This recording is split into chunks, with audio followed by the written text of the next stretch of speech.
निवडणुकीमध्ये घोडेबाजार काही नवीन नाही. अगदी ग्रामपंचायतीपासून लोकसभा आणि विधानसभेच्या निवडणुकांमध्ये सुद्धा मोठ्या प्रमाणात घोडेबाजार होत असतो. मात्र आता निवडणूक न लढताच थेट नगरसेवक पदाचीच बोली लावण्याचा धक्कादायक प्रकार हा पुणे जिल्ह्यामध्ये पुढे आला आहे. निवडणुकीमध्ये उभा राहून पैसे खर्च करून निवडून येण्याऐवजी तेच पैसे गावाला देऊन चक्क नगरसेवक पद विकत घेण्याचा प्रकार पुण्याच्या राजगुरुनगर नगरपालिकेमध्ये घडलाय.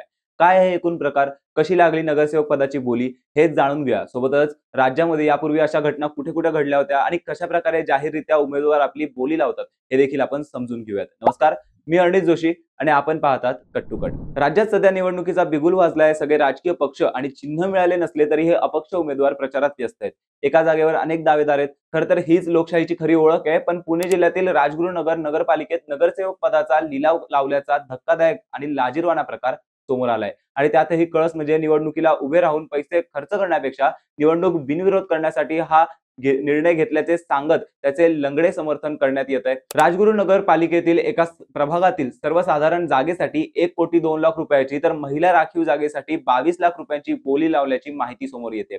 या लिलावातून जमा होणारे पैसे गावातील मंदिर आणि सार्वजनिक इमारतींच्या सुधारणेसाठी वापरले जातील असा दावा केला जातोय. निवडणूक अर्ज भरण्यासाठी शेवटची तारीख 17 नोव्हेंबरला संपली. पण निवडणुकीत मोठा रक्कम खर्च करण्यापेक्षा तीच रक्कम गावाच्या विकासासाठी वापरण्याचा निर्णय घेत अर्ज भरणाऱ्या उमेदवारांना समोर बसवून लिलाव घेतल्याचं सांगितलं जात आहे. अलीकडे निवडणुका खर्चिक झाल्या आहेत. निवडणुकीचा खर्च लाखो आणि कोटींची उड्डाणे घेत आहे. म्हणून त्याचा लिलाव लावणे कितपत योग्य आहे असा साधा प्रश्न सुद्धा निर्माण झाला नाही का? हा विचार करण्यासारखा प्रश्न आहे. सर्वात जास्त बोली लावणारे दोन्ही उमेदवार या प्रभागाचे नगरसेवक आणि नगरसेविका होण्याची शक्यता आहे. पण त्यासाठी ठरल्याप्रमाणे बाकीच्या उमेदवारांनी माघार घेणे आवश्यक आहे. त्यामुळे हा सर्व बोलीचा प्रकार प्रत्यक्ष येणार की नाही हे माघारीनंतरच स्पष्ट होईल. मात्र आता लिलाव झाल्याच्या माहितीला अधिकृतपणे दुजोरा देण्यासाठी कोणीही पुढे आलेलं नाही. पण एखाद्या पदाचा लिलाव लावण्याचा हा पहिलाच प्रकार नसून तो देशात आणि राज्यात आधीही घडलेला आहे. याचा एक आढावा घेऊयात. महाराष्ट्रातील नाशिक जिल्ह्यातील देवळा तालुक्यातील उमराणे येथे चक्क सरपंच पदाचा लिलाव करण्यात आला होता. ग्रामदैवत श्री रामेश्वर महाराज मंदिर आवारात समस्त ग्रामस्थांनी या सभेत सहभाग घेतला होता.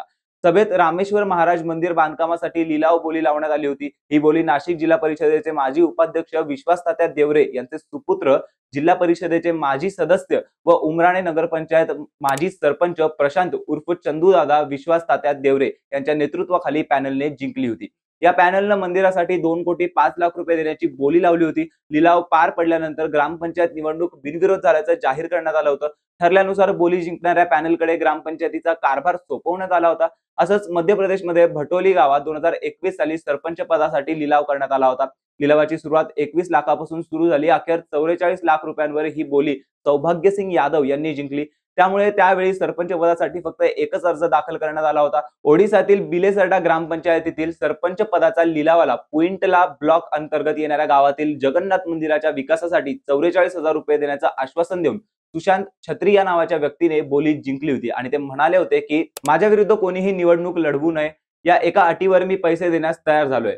जर मी बिनविरोध निवडून आलो तर माझ्या प्रचाराचा खर्च वाचेल. मी ते पैसे मंदिराच्या विकासासाठी देईन. महाराष्ट्रात सुद्धा औरंगाबाद म्हणजेच आत्ताचा छत्रपती संभाजीनगर जिल्ह्यात 2023 साली शेलूद ग्रामपंचायतीत लिलाव झाल्याची गोष्ट उघडकीस आली होती. पैशाची बोली लावून सरपंच, उपसरपंच आणि काही सदस्यांची पदे विकल्याचा प्रकार समोर आला.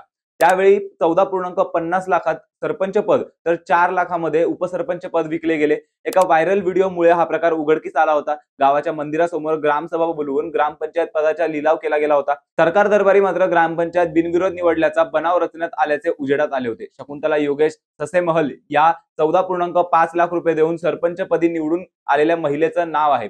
राजू म्हस्के हे 4 लाख रुपये भरून उपसरपंच झालेल्या व्यक्तीचं नाव आहे. मात्र लिलाव न पटल्यामुळे राजीनामा देऊन राजू म्हस्के या उपसरपंचांनी हा प्रकार बाहेर आणला होता. पंजाबमध्ये 2024 साली गुरुदासपूर गावातील सरपंच पदासाठी झालेल्या लिलावात एका स्थानिक राजकारण्याने तब्बल 2 कोटी रुपयांची बोली लावली होती. 50 लाख रुपयांच्या कमी बोलीने सुरू झालेला हा लिलाव अखेर 2 कोटी रुपयांपर्यंत पोहोचला. ही रक्कम स्थानिक भाजप नेते आत्मा सिंग यांनी देऊ केली होती. दुसऱ्या एका घटनेत भटिंडाच्या गहेरी बुट्टर गावात सरपंच पदासाठी 60 लाख रुपयांची बोली लागली होती. त्यावेळी ज्येष्ठ समाजसेवक अण्णा हजारे यांनी एका पत्राद्वारे नाराजी व्यक्त केली होती. देशात लोकशाही यावी यासाठी 90 वर्षात लाखो लोकांनी जेलमध्ये जाऊन, भूमिगत राहून, इंग्रजांच्या गोळ्या, लाठ्याकाठ्या खाऊन अनंत हाल अपेष्टा सहन केल्या.